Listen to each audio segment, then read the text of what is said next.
Bonjour à tous, merci d'être avec nous pour ce nouveau numéro d'ARC. Nous sommes aujourd'hui à Avenches, une ville remarquable pour son site romain et sa cité médiévale. Et si nous avons choisi ce décor aujourd'hui, c'est parce que dans cette émission, nous allons remonter le temps. Au sommaire, des guerriers celtes, vous allez voir comment l'association Cladio étudie et reconstitue l'armement et les techniques de combat du deuxième âge de fer. Et puis du Hornous, un sport ancestral entre golf et baseball en plus primitif, découvert d'une des deux seules équipes romandes, celle de Tramelan. Enfin, une dynastie de lutteurs depuis plusieurs générations. La famille Martinetti porte très haut les couleurs de la Suisse sur tous les tapis de lutte de la planète.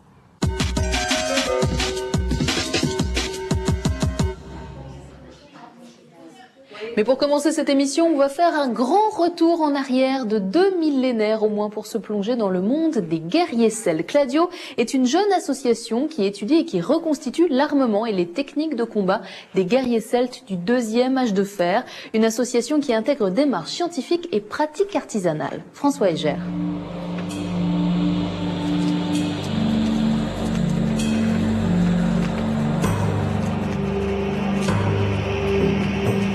On est des descendants de Celtes.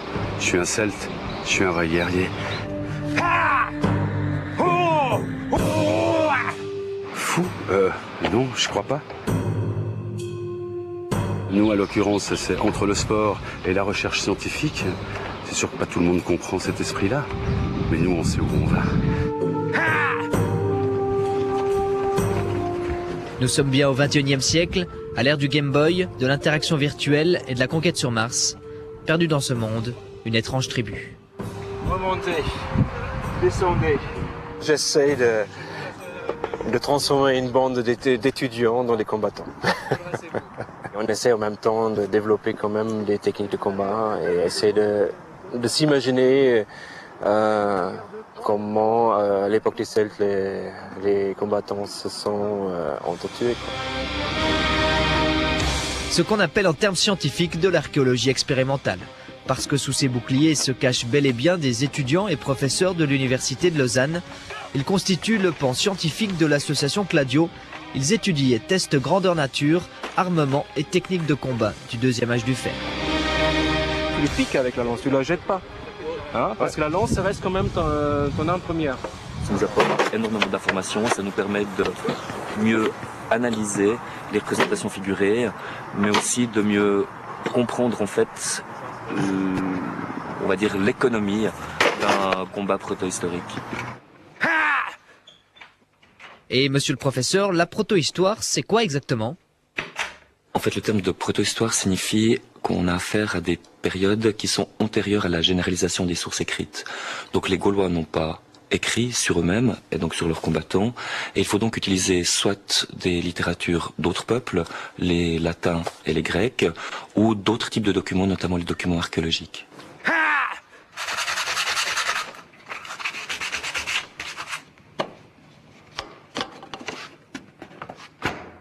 Le but, c'est quand même de reprendre un peu les gestes de l'époque, les gestes il y a 2000 ans, de comprendre pourquoi et de savoir comment ils le font.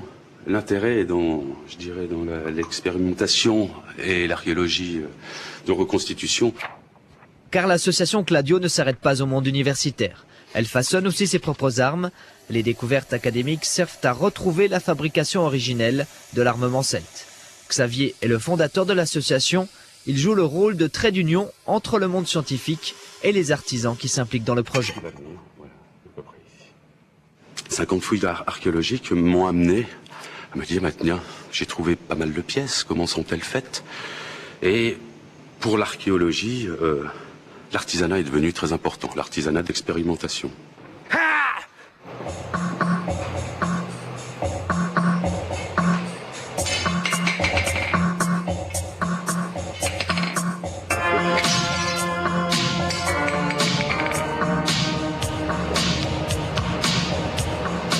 Pas mal. Le métal, il a des veines dures, des veines tendres, parce qu'il est fabriqué de manière artisanale dans un bas fourneau. Et en étudiant la forme de ces veines, on arrive à déterminer une manière de faire. Le vrai plaisir, c'est de se dire mais que on a une époque de superflu partout, Et ces gens, il y a 2000 ans, ont fait des objets, hein, ils ont fait des bijoux aussi, ils ont fait plein de choses. Et ils n'avaient pas tout le superflu, toutes les machines, on n'avait pas d'électricité, et ils ont fait des choses magnifiques. Qu'ils soient celtes, gaulois ou chevaliers médiévaux, leur monde, leur culture et leur technique de combat fascinent.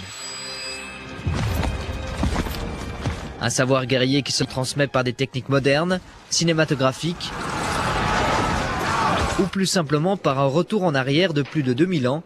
Ici, au musée du fer de Valorbe, une classe d'école apprend ce matin le coulage du bronze.